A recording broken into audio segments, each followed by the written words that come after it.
이스라엘 군대가 이제 군대로서의 면모를 조금씩 갖춰가죠. 원래 이스라엘 사람들이 애굽에서 노예 아닙니까? 이 노예는 주인들이 이야기하는 그 명령에 따라서 움직이는 사람들이지, 능동적으로 자기가 계획을 한다든지 또 앞날을 구상한다든지 또 혹은 자기들이 이런 일을 해야 되겠다라고 하는 생각이 있는 사람들이 아닙니다. 이 생각이 없는 사람들이죠. 그냥 명령대로만 움직이고 그 명령에서 내가 최소한의 움직임이나 또 최소한의 행동만을 통해서 나를 보호하고 또 내가 덜 일하면 좋겠다, 이런 생각들을 가지고 있는 사람들이기 때문에, 그런 생각에 굳어져 있는 노예들이기 때문에 능동적으로 움직이거나 자기를 방어하거나 앞날을 구상하거나 이런 일들을 할 수 있는 사람들이 전혀 아닙니다. 그런데 이제 가나안 땅을 향해서 가야 되기 때문에 이 사람들의 체질이 완전히 바뀌어야 되는 거죠. 구원받지 않으면 안 되는 상황이 된 거죠. 그런 과정에서 이스라엘 백성들이 어찌면 그 노예 근성에 물이 들어있는 것을 빼는데 가나안의 광야 생활 40년이 그 시간으로 활용이 되었지 않았겠는가, 이렇게 볼 수 있겠는데, 이제 이 노예였던 사람들이 군대 조직을 가지고 나라를 이루기 위한 근간들을 마련하는 과정에서 하나님이 이 진을 치고 행진을 하는 때 어떻게 진을 치는지에 대해서도 아주 세밀하게 말씀을 해 주셨습니다. 20세 이상 군대 갈 만한 사람이 얼마나 되는지 파악을 해라. 그런 다음에 진영을 체계화해라. 그리고 성막을 기준으로 동서남북에 어떤 지파들이 위치해서 행진할 것인지에 대한 이야기가 오늘 이 민수기 2장 1절에서부터 34절에 나오는 말씀입니다. 선봉을 누가 쓸 것이냐라고 하는 것에 대해서 말씀을 1절에서부터 9절까지의 말씀이 맨 앞에서는 선봉입니다. 선발대라고도 하고, 군대에서는 우리가 가야 될 곳을 먼저 경계하는 척후병이라고도 하고 경계병이라고도 하는데, 이 선발대의 기준이 1절에서부터 9절까지가 선발대입니다. 이 선발대는 보통 군대는 보병이 가고 기병이 가고 그 다음에 보급병들이 가고 그렇게 합니다. 그러니까 보통 이 보병들이 먼저 이렇게 나가서 쫙, 그러니까 미군들은 또 그렇게 하지 않다죠. 월남전에서 미군들은 제일 먼저 우리가 공격할 때를 하루 전에 포격을 열심히 한답니다. 포격을 열심히 한 다음에 보병이 들어가고, 그런 다음에 탱크가 들어가고, 그런 다음에 보급병이 들어가고 이렇게 하는데, 로마군의 또 전략하고 미군의 전략하고 보통 일상적인 군대의 전략하고가 거의 비슷하다고 보면 되는데, 보병이 들어가고 기병이 들어가고 보급병이 들어갑니다.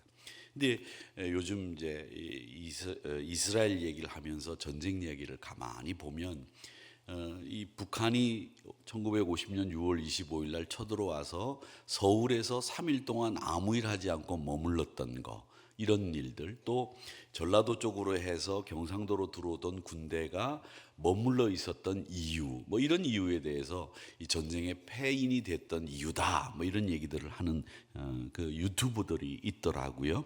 그런데 이스라엘 백성들은 인간의 전략보다는 하나님이 앞장서서 싸우시는 상황이지 않습니까? 하나님의 전쟁입니다.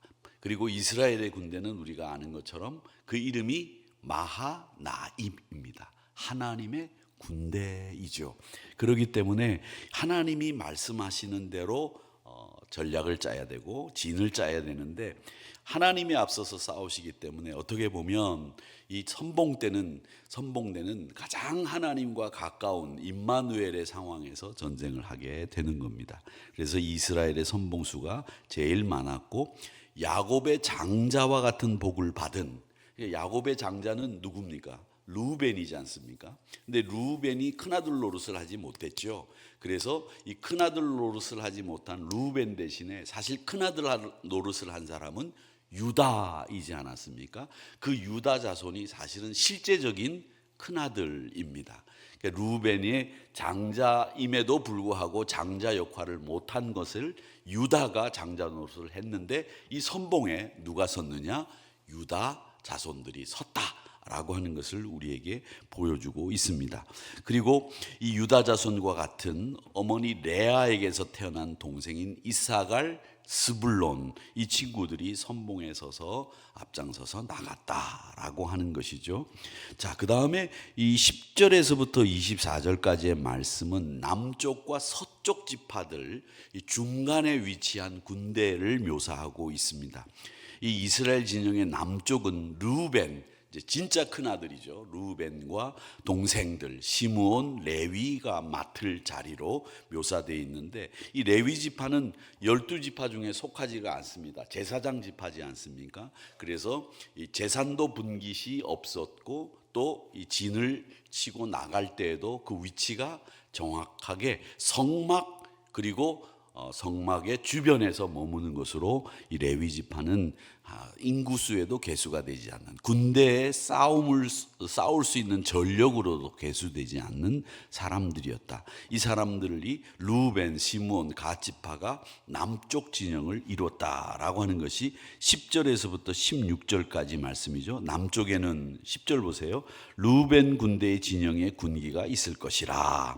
루벤 자손의 지휘관은 스데올의 아들 엘리술이다. 이렇게 이야기를 하시면서 남쪽 진영을 루벤이 맡아라 이렇게 이야기를 했습니다.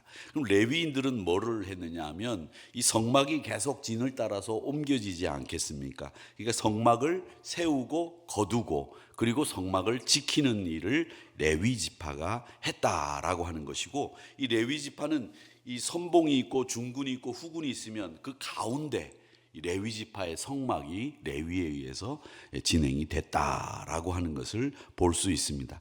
자, 그 다음에 이 성막 뒤에는 누가 있었느냐면 라헬의 아들들, 라헬의 후손들이죠. 라헬의 후손은 아들은 사실은 둘밖에 없지 않습니까? 누굽니까? 요셉이죠. 그 다음에 막내 아들 베냐민.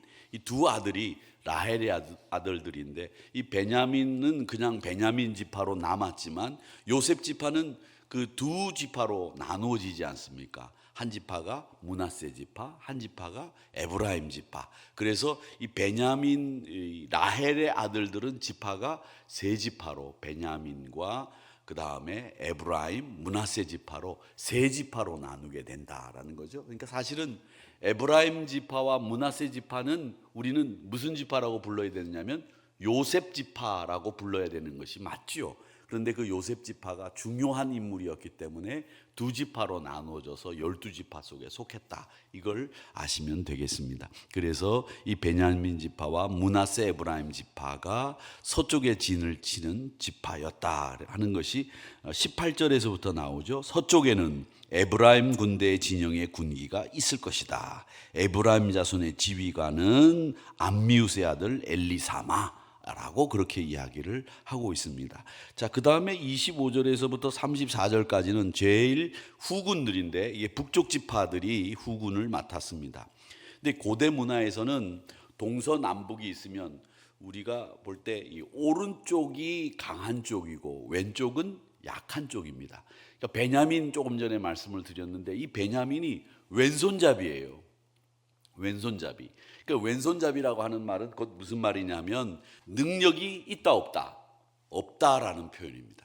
그러니까 베냐민은 악하고 능력이 없고 막내 아들이다 보니까 늘 형들의 눈치를 보고 형들이 다 하고 난 뒤에 마지막에 설거지나 또 혹은 마지막에 형들이 한 일을 그대로 따라만 하면 되는 그런 사람이죠. 그래서 왼손잡이의 이 베냐민은 능력보다는 눈치가 빠른 지파였다, 이렇게 보면 됩니다. 성경을 보면 베냐민 지파가 한 일들이, 악행들이 많이 나오고, 한 번은 그 악행으로 인해서 멸절될 뻔했던 지파가 베냐민 지파이죠. 자, 그렇게 베냐민 지파는 능력이 없는데, 이 동서남북에도 오른쪽이 능력이 있고 왼쪽은 능력이 없는 것으로 묘사되듯이 동서남북에서 서쪽과 북쪽은, 우리도 그렇죠. 집을 지을 때는 우리 북반구는 어느 쪽을 봐야 된다고 합니까? 남향이라고 하지요. 그러니까 남쪽은 좋은 곳으로 보는 거예요. 그리고 또 사람이 죽으면 머리를 어디로 둬야 되느냐라고 했을 때, 요즘은 뭐 그런 거 안 따지고 다 돌아가시고 난 뒤에는 화장을 해서 봉안당에다가 모시지만, 예전에는 이 목사들도 그리고 또 교인들도 돌아가셔서 매장을 하게 될 때, 그 매장을 할 때 머리가 어디를 향하느냐 이런 것을 누가 봤습니까? 직관들이 보죠. 이 직관들이 나침반 같은 거 이런 거 한자로 쓰여진 걸 이렇게 가지고 오셔가지고 이렇게 봅니다. 그래서 머리가 동쪽이네. 상이 조금 틀어졌어. 올려. 하가 좀 틀어졌어. 내려. 그리고 됐다 그렇게 하고 그 다음에 목사가 하관 예배를 드리는 그런 일들을 저희는 많이 했는데, 이 돌아가시고 난 뒤엔 머리를 어디로 두어야 되느냐라고 했을 때 대부분 동쪽이 있다 이렇게 얘기하면 좋은 쪽으로 생각을 하시는 거죠. 그러니까 사람들의 인식 속에는 동서남북 중에서 남쪽과 동쪽이 좋은 곳이다 이런 생각을 가지고 있습니다.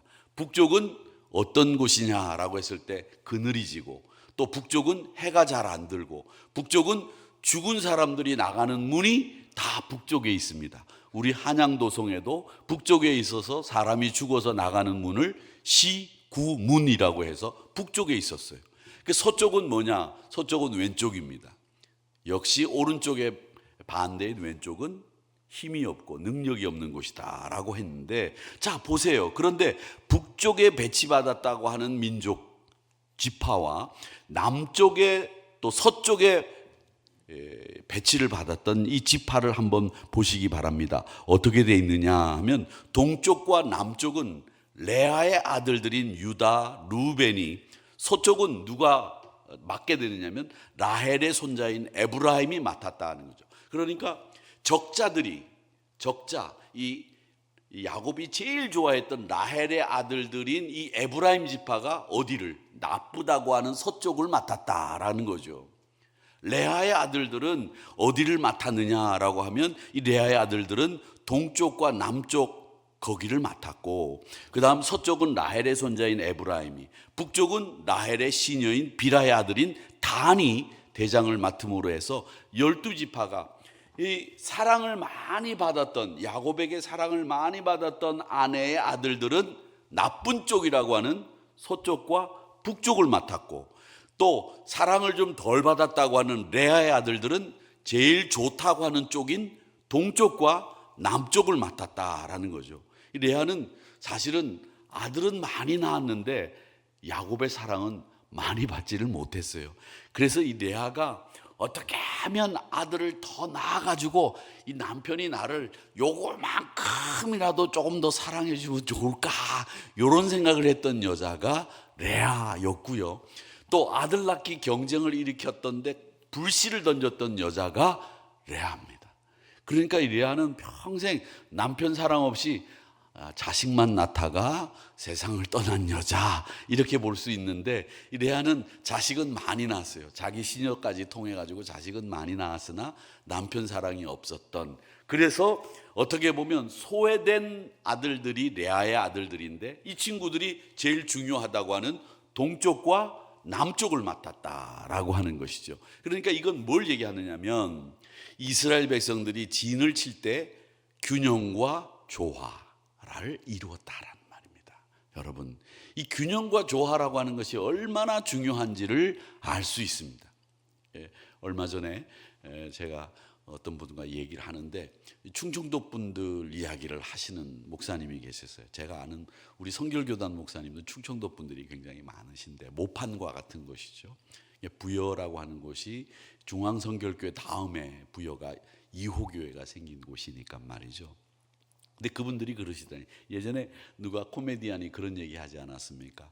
2차선 길을 가는데 자기가 운전을 서툴러서 천천히 가니까 이 뒤에서 바쁜 사람이 막 쌍라이트 켜고 빨리 가라고 그러고 막 빵빵거리고, 이제 그래가지고 하다 못해서 이제 차를 세우고 뒤에서 쌍라이트 켜는 사람 붙잡아가지고 차를 세우고 난 데 가가지고 그랬다잖아요. 바쁘시면 어제 오지 그러셨어요, 그렇게 얘기했다는 유명한 얘기가 있지 않습니까? 근데 충청도 분들이 옛날에도 충청도에서 밥을 얻어먹는 이 거지도 밥을 달라는 말을 직설적으로 하지 않았대요. 문 앞에 와가지고, 문 앞에 와서 밥을 얻어먹는 거지도 문을 두드리고 안에 주인장 계슈? 그렇게 물어본대요. 그러면 주인장이 나오면 아침밥 드셨시오? 그렇게 물어본대요. 자기가 배고픈데 주인이 밥 먹었는지 안 먹었는지 물어보면 뭐예요? 아침밥 드셨시오? 그러면 아침밥 먹었어요? 그러면 난 안 먹었시오. 그런데요, 그러면 밥을 준다는 거죠. 근데 또 보통 거지들은 어떻게 해야 됩니까? 나 배고픈데 밥 좀 주시오? 이렇게 얘기해야 되는데 충청도 분들은 주인 계시오? 아침밥 드셨시오? 그게 무슨 말이에요? 자기가 원하는 것을 말할 수 있도록 만드는 재주가 있는 거죠. 아침밥 드셨시오? 먹었시오? 난 안 먹었시오. 그러고 있으면 밥 줄 거 아니에요. 그렇게 밥을 얻어 먹었다는 거예요. 옛날 충청도 거지들도. 그래서 저는 그걸 보면서 이런 생각을 했어요. 그런 얘기를 들으면서 조금 우리 세상이 너무 직설적으로 이렇게 나 밥 좀 줘 이렇게 얘기하는 것보다 내가 밥을 먹고 싶은 상태라고 하는 것을 이렇게 우회적으로 이야기하는 그런 화법이 요즘같이 이렇게 치열한 갈등의 세상에서는 좀 필요하지 않을까? 이런 생각을 해봤습니다. 이게 적절한 균형과 조화 아니겠느냐 이런 생각을 하는 거죠. 그런데 오늘 2장 34절까지 우리가 많이 읽었는데 이 말씀의 내용의 핵심은 뭐냐? 사랑받고 사랑받지 못했던, 사랑을 받았던 그 핵심이라고 하는 아들들에게는 좀 한직을 주고, 사랑받지 못하고 좀 열애됐던 서자의 아들들은 요직을 주는 이 적절한 균형과 조화를 이루었다라고 하는 것을 우리에게 말씀하시는 것 아니겠는가, 이걸 보는 겁니다.